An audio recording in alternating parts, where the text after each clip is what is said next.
march forward into the night. Persaingan grup C kian memanas karena di awal tahun 2025 ini semua tim terus menunjukkan perubahan yang nyata.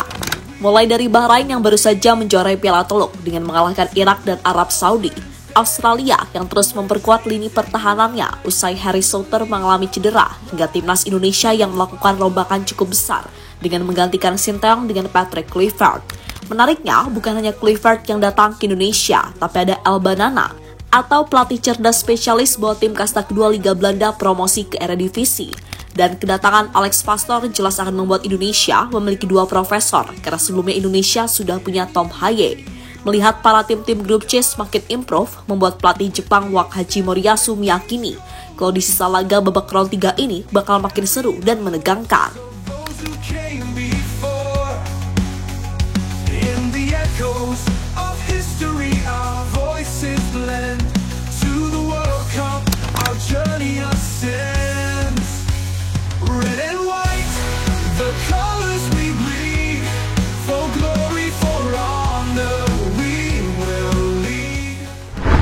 Sejak kepergian Sinteyong, perkembangan timnas Indonesia menjadi sorotan berbagai media-media di dunia. Apalagi setelah PSSI mengumumkan legenda Barcelona dan timnas Belanda, Patrick Kluivert, sebagai pelatih baru timnas Indonesia. Berbagai media ternama dunia ikut menyoroti dan memberikan dukungan penuh kepada mantan pemain Ajax itu untuk membawa timnas Garuda terbang lebih tinggi lagi. Di sisi lain, demi bisa membangun skuad impian, PSSI sebagaimana dikutip dari media Belanda, Voetbal Primer, kalau akan ada asisten pelatih yang akan membantu tugas Kluivert dalam misi meloloskan Indonesia ke Piala Dunia, yang mana mereka adalah Alex Pastoor dan Denny Lansat. Tentu saja meski mungkin masih terdengar asing bagi sebagian besar fans timnas, namun dari track recordnya, keduanya bisa dibilang malah punya CV yang lebih mentereng daripada Kluivert. Hal yang kemudian secara tak langsung membuat tim-tim lain di grup C seperti Australia, Bahrain, dan Cina makin waspada.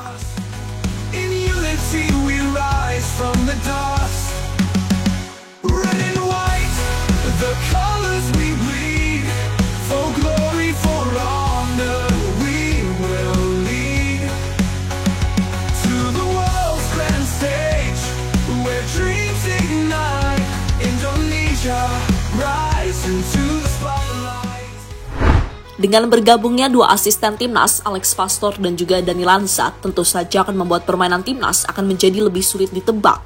Karena seperti kita tahu, kalau Alex Pastoor memiliki rekam jejak yang luar biasa. Bahkan dia disebut sebagai profesor spesialis bawa tim promosi ke Eredivisie atau kasta tertinggi Liga Belanda.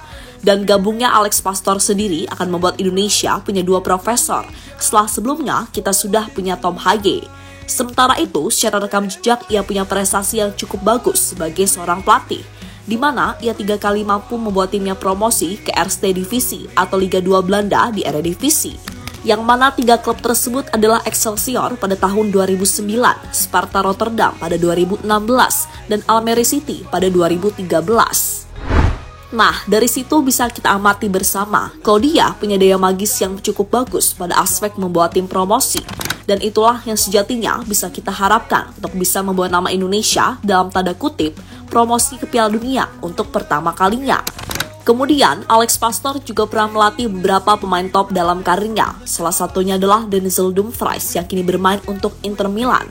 Ya, Dumfries tercatat memainkan 70 laga di bawah kendali Pastoor saat masih membela Sparta Rotterdam. Selain Dumfries, diketahui Pastoor juga pernah melatih nama-nama yang sudah tidak asing bagi fans sepak bola Indonesia. Sebab pria 58 tahun itu pernah melatih 2 mantan pemain Bali United, Nick van der Velden dan Melvin Platje. Bahkan saat tim percaya jadi caretaker di AZ Alkmaar, Pastoor tercatat 2 kali memainkan Tom Haye.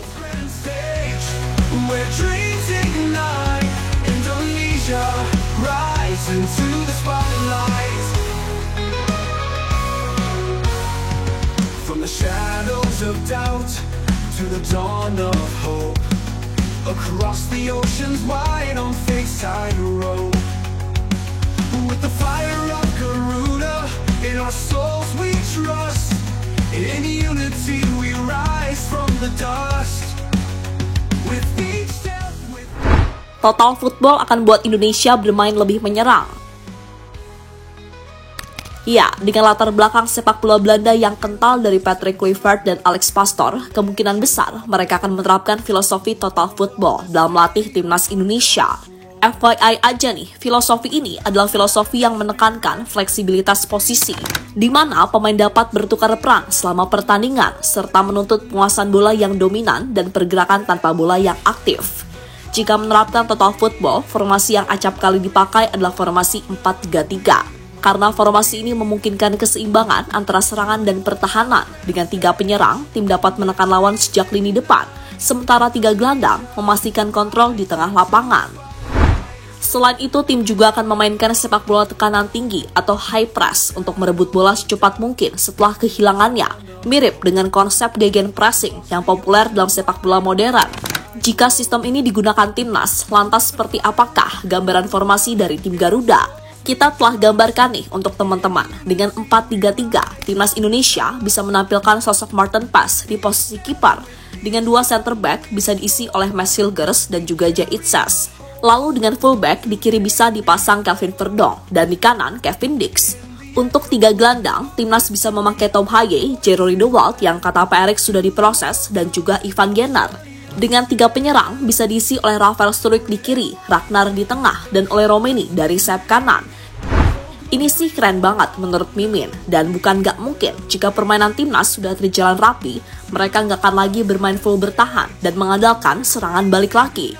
Tapi coba menguasai sepenuhnya permainan, tentunya dengan permainan yang lebih rapi dan terstruktur. Tapi PR-nya yaitu, untuk menjalankan strategi ini harus dengan kondisi lapangan yang bagus juga. Semoga saja rumput GBK memadai ya.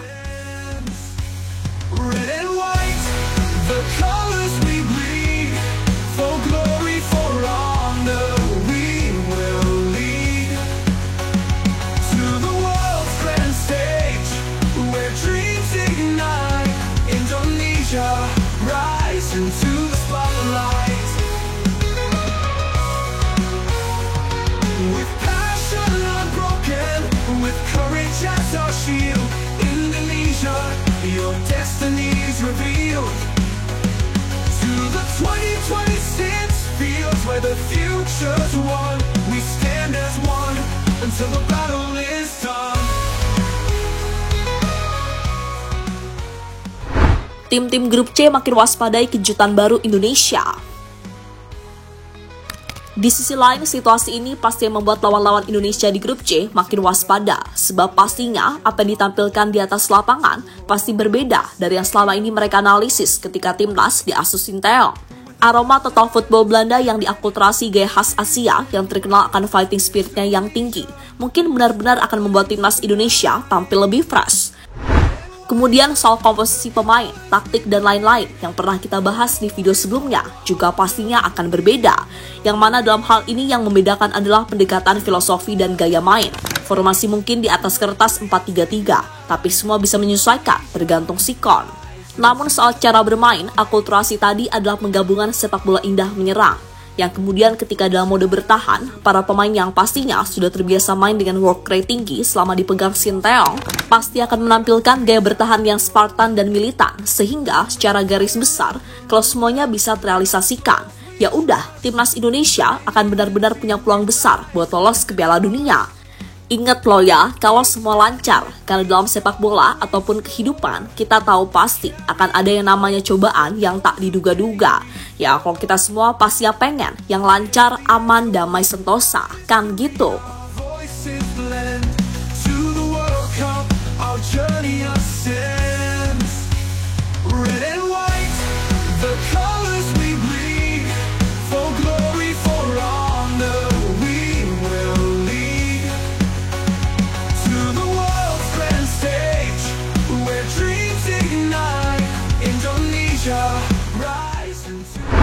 Dan terlepas dari apapun, kita doakan aja yang terbaik bagi timnas Indonesia.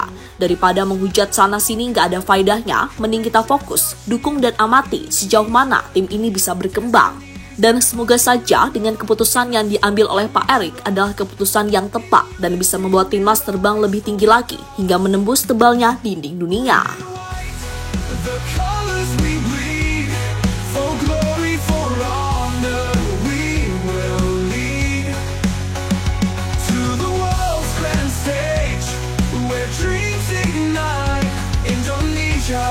rise into the spotlight.